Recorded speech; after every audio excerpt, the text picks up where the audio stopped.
Ladies and gentlemen, please take your seats.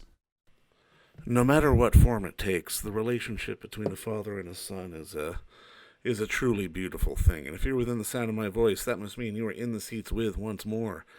As always, my name is Dave Voigt, and I'm the host of this podcast, where we sit down with a wide-ranging variety of industry professionals and pick their brains on current projects, state of the industry, and so very much more in a light and conversational way, because that's just how we like to do it over here.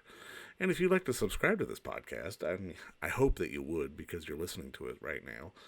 You can do that over at Spotify, over at Apple, and you can find every single one of our episodes archived over at our YouTube channel.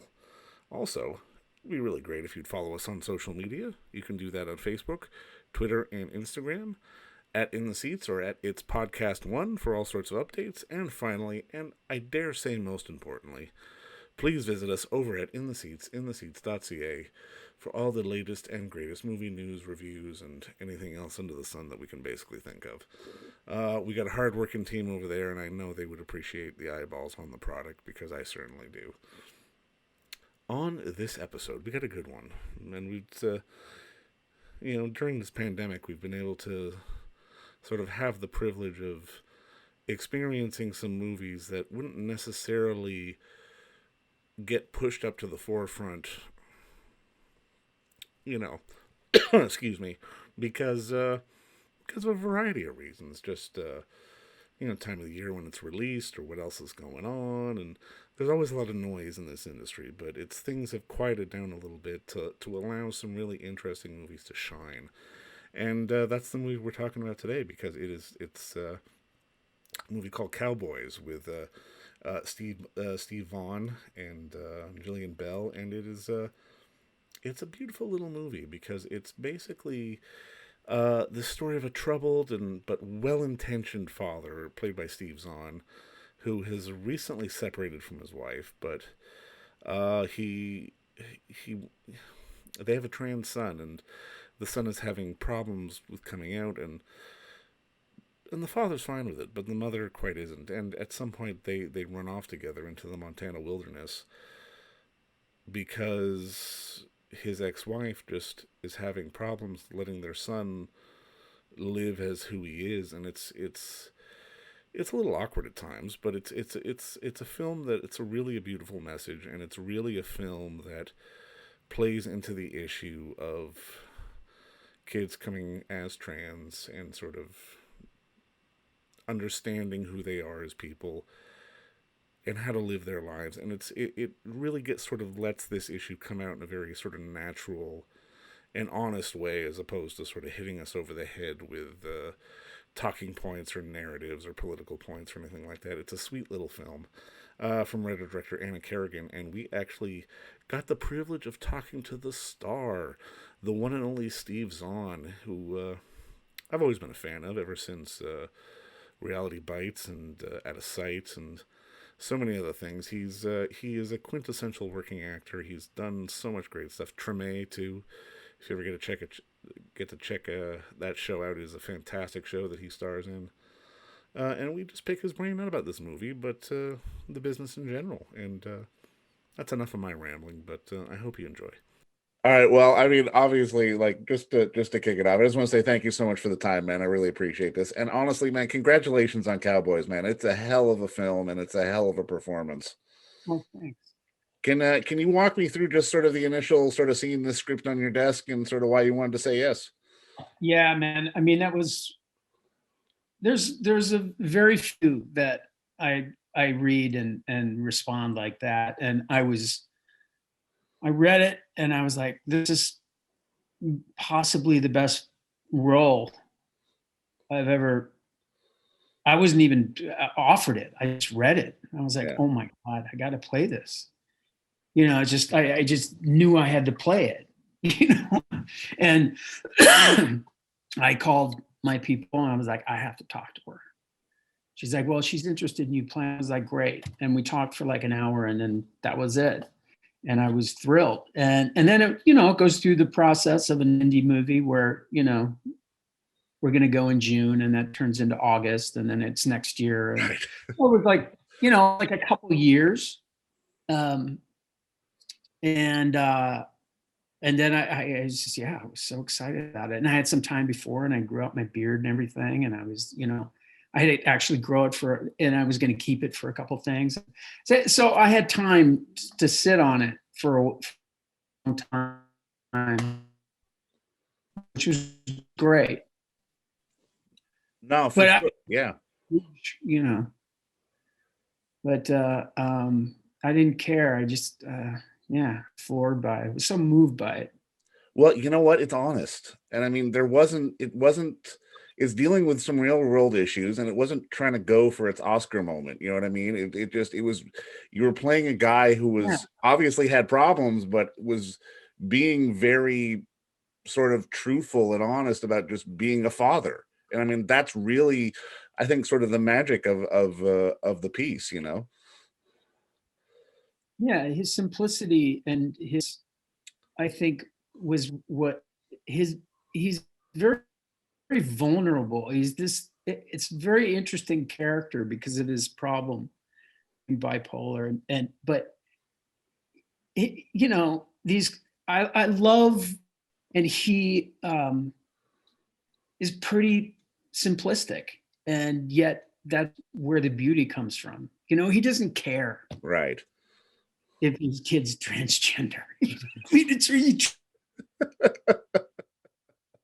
not even for a minute, which is really beautiful. And you'd think, he might be the stereotypical guy that would have a problem with it.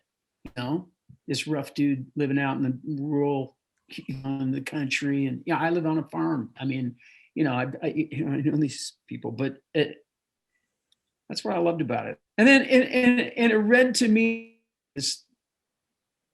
this great story about this kid dealing with this issue. And yet me, it's as much of a father-son kind of, on horseback through the mountains. It doesn't hit you over the head. It doesn't, Do you get a lot of rehearsal time on something like this, or is it just a question of you got to jump in with both feet and just sort of? Yeah, we did on this because, and I thought it was important. Anna really suggested that, come out for like 2 weeks prior, which I thought was good. And then Sasha and I just hung out constantly, rode horse. We had to do the, and he was like, just boom. I mean, we had that down in an hour. And then we just hung out and we worked a lot. We'd run our lines, and, it was, and that's really the key, and I knew that when we got out to the woods, we've got to have it down so well so that we can forget everything, and things will happen, natural things. No, and that's the beautiful thing. Especially in an indie film like this, like, you're not necessarily going to have the time, so to get it makes it that much more special to try to really bring out what you want in the material as well. Yeah, totally. And we had that, it was an environment where we could just kind of do stuff. Yeah. And the first, I think, 2 weeks of shooting was all the horseback stuff. It was just Sasha and me. Cool. Okay. Then we went back into town and picked up that other stuff. We were worried about weather, basically. And because it was late summer, it was kind of fall, and we were afraid that we would get some snow. So how important is it, do you think, especially when dealing with issues with young people and sort of, coming out as transgender and sort of just discovering themselves, to play it very grounded and very honest like this film does? Because like I said, it's not one that's trying to hammer us over the head with an issue. It's just being, like you say, a father-son story. Mm-hmm. Yeah. I mean,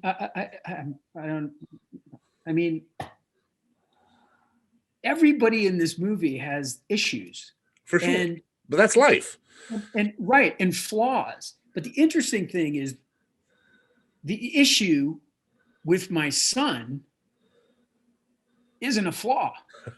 Exactly. You know what I mean? It's the driving force. The parents are flawed. Yeah. The community is flawed. all the, and that's the beauty of it. It's like this, this kid just wants to be a kid. Now, I mean, for you in your career, I've always admired your ability to go from like indie to studio or from film to TV. And I'm kind of curious for you, is there like a preference, or does it really come down to material? Because I mean, at least as a fan, like I miss Treme so much, and I loved you in that show, and I've got to imagine sort of the idea of playing with a character for such a long term has sort of both pros and cons versus maybe like a movie where it's just a one off. Yeah, I mean, yeah, I mean, the obvious is like, you sit for a long, but it's David Simon. It's not, Of course, yeah. a show. You know what I mean? Where you're kind of rehashing the same story every week. So it really went crazy places, and that was always interesting. And we had like 10-day shoots on that. We had a long, they let us do our thing. We were free. That was a fun gig. And then the crazy thing is, I got Diary of a Wimpy Kid to play the dad, right? I was basically a glorified extra until the last movie. And I did Treme. I've got to be the only person to ever do this. Treme, Diary of a Wimpy Kid. Next year, Treme, Diary of a Wimpy Kid 2. Treme, Diary of a Wimpy Kid. I worked with the same crews, the same cast for 3 years. I didn't even read anything. Nothing. Because I was booked for 3 years. It was strange. It was so weird.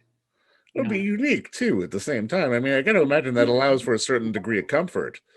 Right. I mean, it did, and that was beautiful. And those are the great things about those studio movies. I mean, it really is about story, but the things that really excite me are kind of like, just riding a horse in the woods, man. And this, whether it's big or small, and if the character fits, the character fits. But I don't have some plan. I don't go like, okay, well, it's TV this year. Right. Right. I just did something with Mike White in Hawaii. It was great. It was a 6 limited series. Cool. We shot it in like 3 months. It was great, but it was an amazing script, Yeah, for sure. And then you're like, well, who's doing this? HBO. Oh, okay, great. Now, I mean, this is something I always like to ask, because I mean, I do my research and I always like to find out how people got started. Is it true you basically started your career by crashing a Neil Simon an audition process for a Neil Simon play? Yeah. I was in Minnesota, and I was literally living in my parents' basement, and I graduated from college after 1 year. Okay. No, but I kind of did. I kind of did, because after 1 year, I was like, all right, I'm out of here. I'm going to go do this acting thing.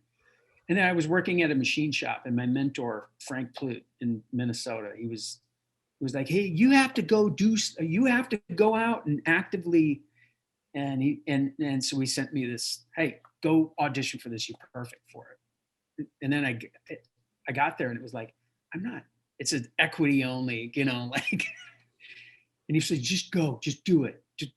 Just lie. And I did. And I went through the cattle call, and I got called back, and I got it. And that changed my life. That's wild, man. Yeah. Now, I'm always kind of curious if the Steve today could talk to the Steve who was getting reality bites or working with Soderbergh in Out of Sight, what would you say to him? I would say maybe I would say maybe be aware of where you are. You're not going to know where you are, but you'll get hints from other people as to what you could do now. Like in business, right? You could take advantage of this, and you should find out how to do that. But I'm not that person. And sometimes if I think back, I go, maybe I should have and I should have done this and I should have done that to generate more of a thing. But thing is, I'm just a gun for hire, man. And I I don't live to work. I work to live, and I like, I had 2 kids. A lot of my friends didn't have kids. Yeah. I got married early. So, I had responsibilities and things where I would go do a gig and then I couldn't wait to get home and, throw on my work clothes and go out and cut a field. You know what I mean? Right. And so I might have missed out on some stuff, but I don't know what those things are. So it doesn't really bother me. And you know what? Nor should it, because I mean, from my perspective, man, you're doing it the right way. Because I mean, Cowboys is a beautiful movie, and keep doing the good work. And thanks for the time today, man. This was fun. I appreciate it. Truly. Right. Cheers, guys. And don't forget to visit our friends over at Bay Street Video for all your DVD, Blu-ray rental, or purchasing needs this summer, as they are still open for curbside and some mailing delivery as well. Over at 1172 Bay Street, Toronto, Ontario, Canada. You can give them a call at 416-964-9088. That's 416-964-9088. Or send them an email at baystreetvideoto@gmail.com for any of your DVD and Blu-ray needs.